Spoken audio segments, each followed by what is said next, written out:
Good morning. It is now 9 o'clock and I call this meeting of the Business, Finance and Facilities Committee to order. Carrie, will you please take roll? Chair Carvalho, Here. Vice Chair Brager, Here. Regent Fernandez, Regent Goycochea, Here. Regent Goodman. Here. You have a quorum present. Thank you. Before beginning, we take a moment to recognize that here in Nevada, we stand on the land of the Washishu, Washoe, Numu, Northern Paiute, Nui, Western Shoshone, and Numu, Southern Paiute. We take a moment to recognize and honor their stewardship that continues into today. With this recognition, we state an intention to rightfully include their voice and respect them as the 27 sovereign tribal nations of Nevada. I'll move on now to public comment. For those who would like to call in and offer public comment, please dial 669-444-9171 and enter meeting ID 961-6251-7764 and passcode 555555.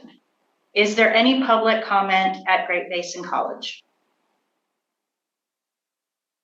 No public comment, Madam Chair. Thank you. SES, is there any public comment on the phone? There are no callers for public comment at this time. Thank you. I'll close public comment and move on to item number 2, consent items. So I will open up the floor for any comments or a motion to approve consent. If there's no comments, I'd make a motion for approval for all the consent items. Thank you. I have a motion from Regent Brager. Is there a second? Second. Thank you, Regent Goodman. Any other discussion? All those in favor, please say aye. Aye. Aye. Opposed? Motion carries. Item number 3, fourth quarter fiscal year 2024-2025 fiscal exceptions for self-supporting budget. I would assume for this, we would go to CFO Vitone. Yes, thank you. Good morning. Thanks, Chair Cavallo, Chris Fatone, for the record. Item 3 on your report is the fourth quarter fiscal exceptions report. This is a report that provides information to you at the end of each quarter of the campus accounts that end the quarter in a deficit. And as has been the case for some time in the report, we have the accounts grouped for you into several sections: program accounts where they're recurring program activity, capital project accounts, and then strategic funding accounts at UNR and UNLV. We did reorganize the report for this cycle, where you'll see the report pages now are structured so that you have each campus individually, but with their accounts grouped in those categories. I did maintain the memo at the summary level for each of the types of accounts. And so you have in the memo a summary of the operating accounts, the project accounts, and strategic funding accounts. But then in the report itself, you'll see all of UNLV accounts first, then all of UNR's, and so on. I wanted to highlight, I apologize, in the memo, in the discussion about UNLV's special project funding account, I hadn't updated that quarter-end unrestricted cash balance that is the offset to the deficit for that account. On the second page of your memo, where I referenced the $144.2 million of unrestricted cash balance at UNLV, that should, the June 30th figure there is $159.6 million. And I didn't have a bullet point on UNR's account. UNR's account, it's that same category, ended the quarter in negative $22 million with a unrestricted cash balance offset of $147 million. And with that, I would pause and see if you have any questions. I know we have campus representatives, if you had any questions on individual program accounts or any of the projects or anything. Mr. Vitone, so I will open it up for any questions or comments regarding the fiscal exceptions report. I do want to say I appreciate the new structure of this report. I think that the transparency and the clarity of the report is improved, so thank you. for that. Any questions or comments? No. Hearing and seeing none, CFO Baton, I didn't know if there was anything else that you wanted to discuss regarding this report. I had no other comments, thanks. Thank you. All right, so then at this time, I'll move on to item number 4, fourth quarter fiscal year 2024-2025 athletics financial report for UNLV, UNRCSN, and TMCC. And I'll go to CFO Baton again. And thank you again, Chris Fatone, for the record. Item number 4 is athletic financial reports at the end of the fourth quarter for the 4 campuses with athletic programs. These reports, the board did receive an update at the June meeting that included a projection for the year ending June 30th, 25. These reports similarly have that projection with slightly updated information given the time period they were presented. The financial system was substantially closed, so these are numbers that were fairly close to the closing figures, but at a point where there could still be some final closing adjustments, so they're still listed as projections rather than actuals, and you'll get your actuals in the normal course with year-end information. That said, the closing was fairly close to the projections in all cases the campuses provided. We have continued to work with the campuses to work on these reports being consistently prepared with common terminology and common line items for your presentation. So we have tried to ensure that all campuses are preparing them using the same guidelines and that items classified as both direct and indirect institutional support are included across the campuses. And again, with that, I'll pause and I think representatives from the campuses are present if you have any questions.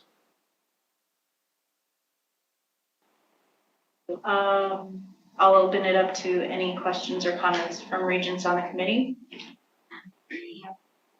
Okay, I'll open it up to any of the institutions who have representatives here. I see AD Harper. I didn't know if you wanted to comment on your report, but I'll give you that opportunity if you'd like. Good morning, Eric Harper, for the record.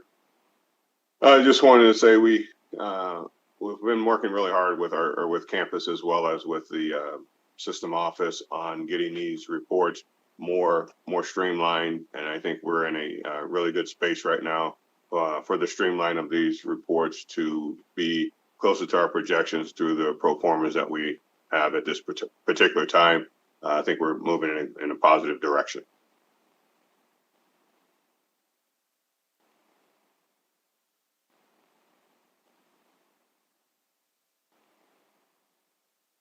There are any in attendance today? Seeing and hearing none, thank you. Then we will move on to item number 5. Short-term ground lease with Las Vegas Paving Corporation for a portion of the 42-acre property for UNLV. And I don't believe President Hebe is with us, but it Yes, looks. I'm here, Chair Carvalho. Oh, okay, great. Okay, please go ahead. Thank you. Thank you, Chair and Vice Chair. Chris Hebe, Interim President of UNLV. For the record, we're here today asking you to approve essentially an addition to the ground lease for the 42 acres on our property in order to continue to monetize that vacant land to the greatest extent possible. Essentially, this is an extension and consolidation of some existing agreements that would allow Las Vegas Paving to use this for staging for the Maryland Parkway construction that they're doing. It allows us to have the ability to extend the lease at our discretion for multiple times past the current expiration date, and so it gives us flexibility going forward if we end up having another dedicated use for the land at the initial expiration of this lease in January 2027. Happy to answer any questions and have Dave Fromer and Elise Bunkowski here with me in case there's any detailed questions. Thank you. President Hebe, I apologize for not seeing you at the beginning. Okay, I will open it up to Regents on the committee for any questions or comments. I will also remind you that this is for possible action. I have something to say. Yes, Regent Good. Thank you, President Hebe. I just, and I see Dave's on the call too. Of course, I understand monetizing this property, but I just wanted to reiterate the fact that it's, you know, it's 42 acres, it's in a prime location, and I just think it's, I just can't wait for us to get something of value on that property and for us to actually have something there that we can be proud of. So I just wanted to put that on the record. I of course understand monetizing it in the meantime, but I also wanted to express my anticipation for us getting a project on there that will be worthwhile. Thank you for your comment, Regent Goodman, and we couldn't agree more. And you see on the full board agenda, we're talking about the process for going forward with next steps to do a more permanent resolution of how to monetize that land. And I think the structure of this deal is set up so that it would come to a conclusion at a time frame that would be the earliest we could conceive of having some kind of more permanent arrangement for the land, but also allow us to extend if it takes a little longer to come to that more permanent vision for how we'll use this land. But agree 100%. Thank you. Regent Breaker. Regent Breger for the record. President Hebe, is this going to be like a new RFP, or when that time comes, how are we going about looking at that land? And if it needs to be for another discussion, I'm happy to wait on that. Yes, Regent Breger, thank you for the record. Chris Heve, that's a perfect question, and I would suggest that we wait until we get to the full board item, which is focused on updating you on the process we anticipate for the more permanent resolution. Much for that. Thank you. So at this time, this is an item for possible action for a short-term ground lease with Las Vegas Paving Corporation for approximately 7.2 acres of the UNLV owned 42-acre property generally located near the southeast corner of Tropicana Avenue and Kelch Drive in Clark County, Nevada.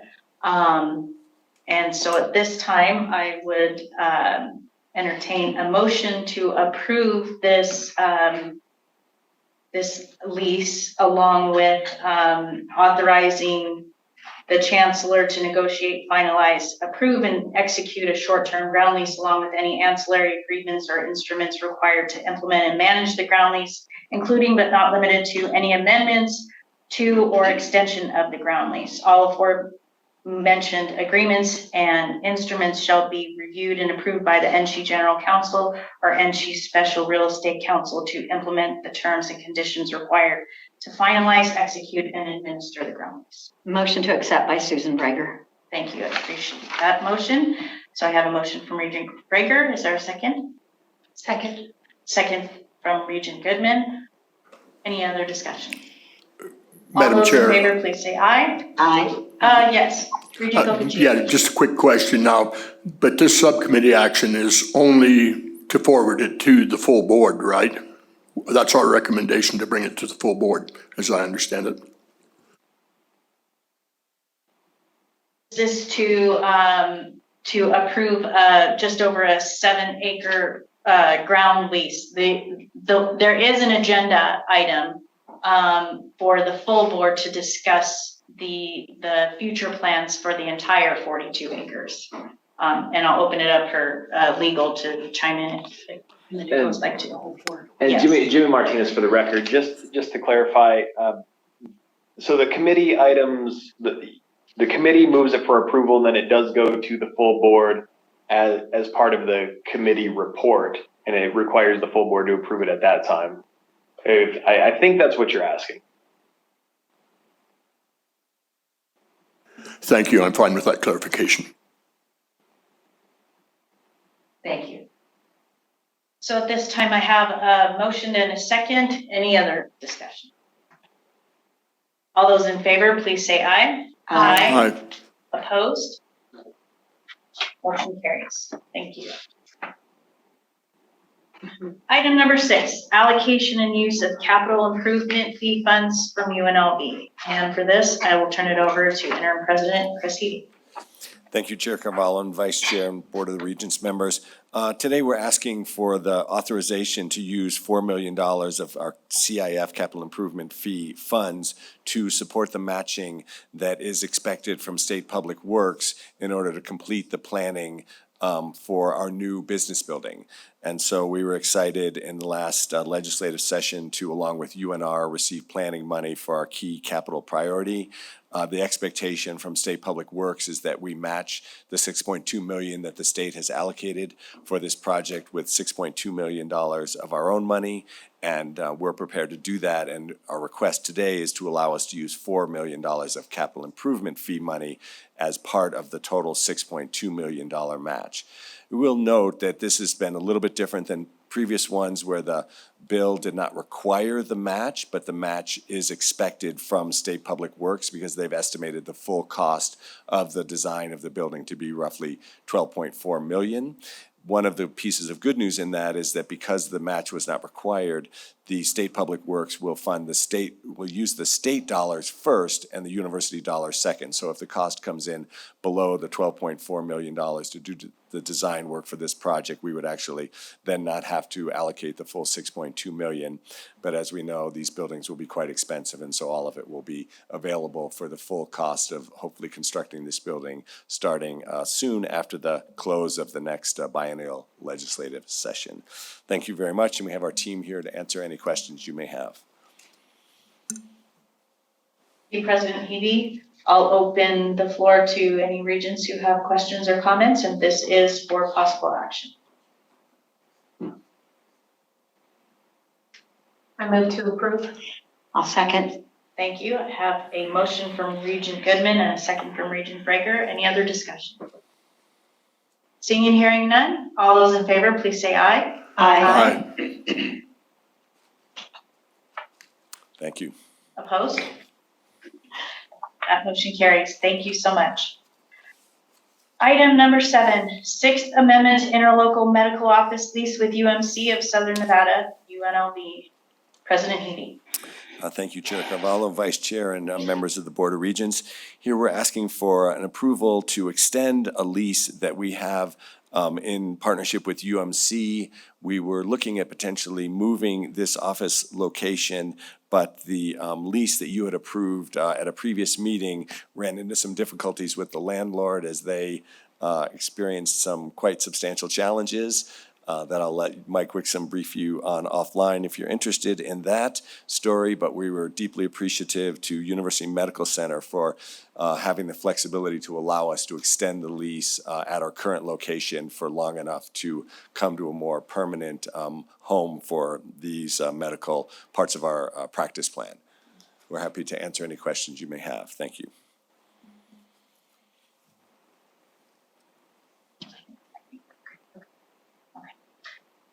Thank you so much, President Healy. This is also for possible action. I'll open the floor to Regents. So Regent Breger.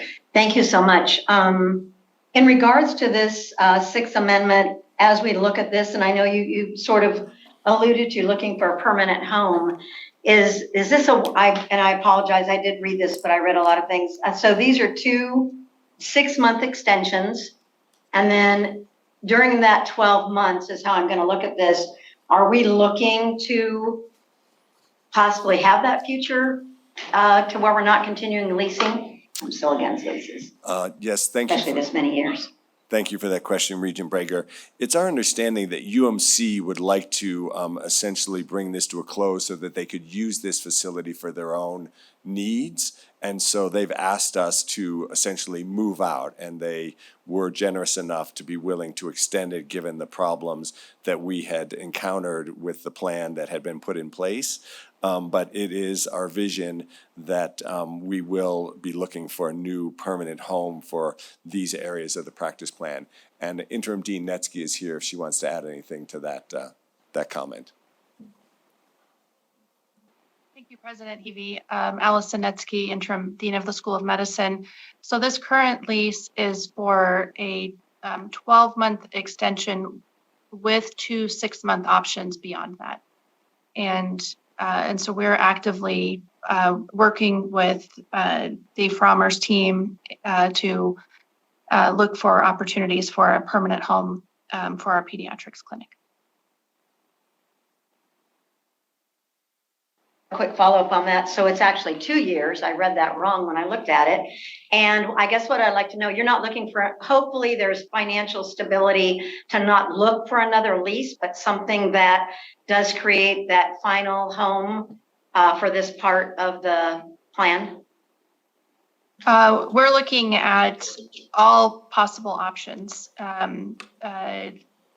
UNLV Health is not in a position to purchase a clinic, and so we are looking at possible lease options at this time.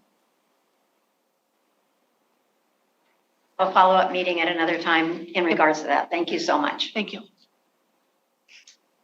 Thank you. Madam Chair. So, yes. Regent Goicoechea, do we have any projections about what it would cost, though, if we were looking to acquire, or I realize we're talking a year, 18 months, maybe even as far as 2 years on this extension, if they're willing, but at some point they could say, no, that isn't an option, correct? A year into it, they could say, no, we're going to give you 6 more months and that's it. I mean, what's it going to cost if we have to? You say you're not prepared to, but what's it going to cost if we have to?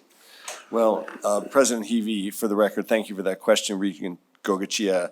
As Interim Dean Netsky said, we're sort of looking at many different possibilities, and we've been kind of scouring the city broadly. We'd love to keep this practice in the medical district, but there's a shortage of space in that area, and that's why UMC wants to recoup this space for some of their own needs.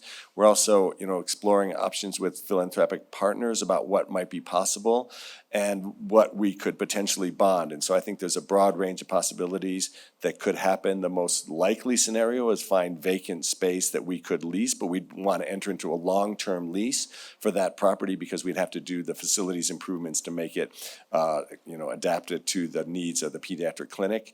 But kind of everything is on the table. Thank you. I guess keep us posted. Thank you.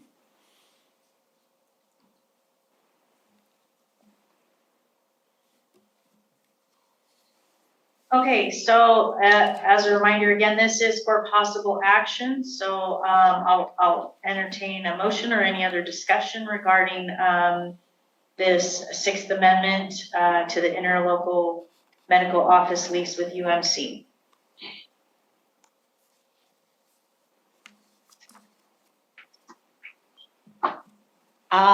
Regent Breger for the motion to approve. Thank you, Regent Breger. Is there a second? I'll second that. Thank you, Regent Goicoechea for the record. Thank you. All right, so any other discussion? I'll call for the vote. All those in favor, please say aye. Aye. Aye. Opposed? Motion carries. Thank you. Thank you. Item number 8, resolution pre-approval to purchase real property in Reno for UNR. And for this, I will go to President Brian Sandoval.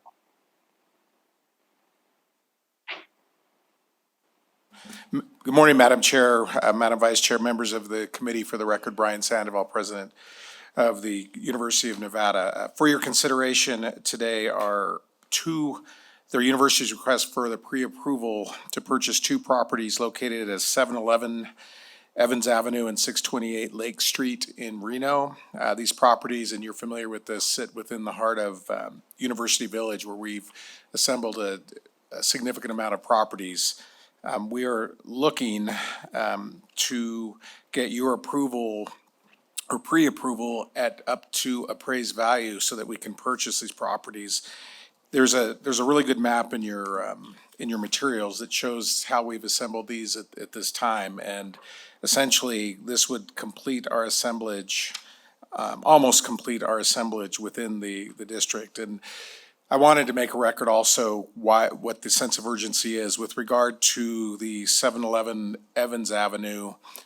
The current or the property owner died intestate, so there is going to be an estate sale, which would require a period of no more than 45 days within which to purchase that property. And our concern is twofold. First, a strategic one, that if we lose the opportunity to purchase that property going through the normal process, we likely will not have an opportunity in the future to get it. And if we do, we likely would have to pay substantially more than what it would go for in an estate sale. And then secondly, with the 628 Lake Street property, again, which you can see on that map in your materials with the arrows, that property is currently occupied by several physicians, and it's a business office, but it is a residence, and it was, they want to depart from there and do a 1031 exchange once they're able to find a new property. And again, there's a sense of urgency, because once they find the property that they want to move to, they'll want to consummate a sale as soon as possible. Certainly, for those two properties, they will help us with our goal of providing even more affordable housing for our graduate students and early faculty and staff. And as I've mentioned to some of you previously in our meetings, for the status of University Village, all of the units that were available and have been refurbished are occupied right now, and it's about 70% occupied. But again, I see this as almost a singular and last opportunity to be able to acquire these properties in order to create the assemblage where we would have control of this entire area within University Village. So for those reasons, I would respectfully request your favorable consideration of this agenda item. The potential purchase price for 711 Evans Avenue is from $740,000 to $810,000. And for 628 Lake Street, the potential purchase price is between $850,000 and $900,000. So with that, Madam Chair, I'm happy to answer any questions that you or any members of the committee have. Thank you.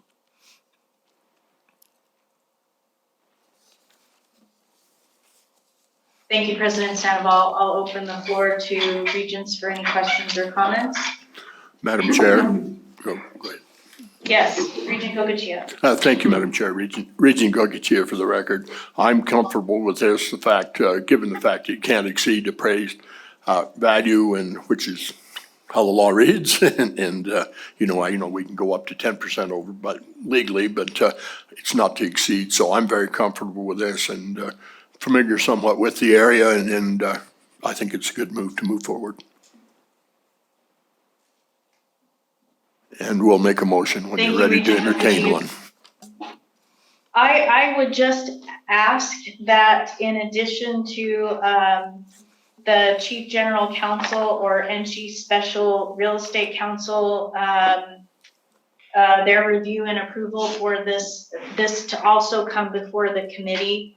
Not for approval, but just for our review. Since this is a pre-approval, we don't normally go through this process. I understand that timing is important with this item, but just to ensure clear transparency, that the committee be apprised of the steps along the way as these sales move forward. I'll ask our counsel if that's okay to ask for that addition. Jimmy Martinez for the record. I think there's one of two ways you can do it.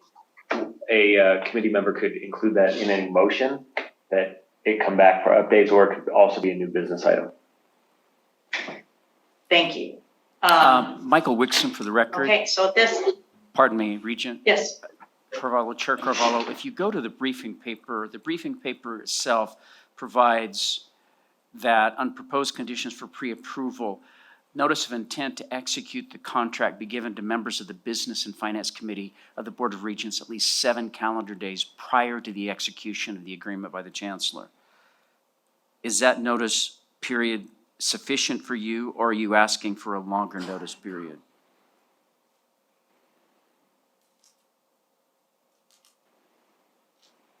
Thank you. Okay, so then at this time, I will ask for a motion.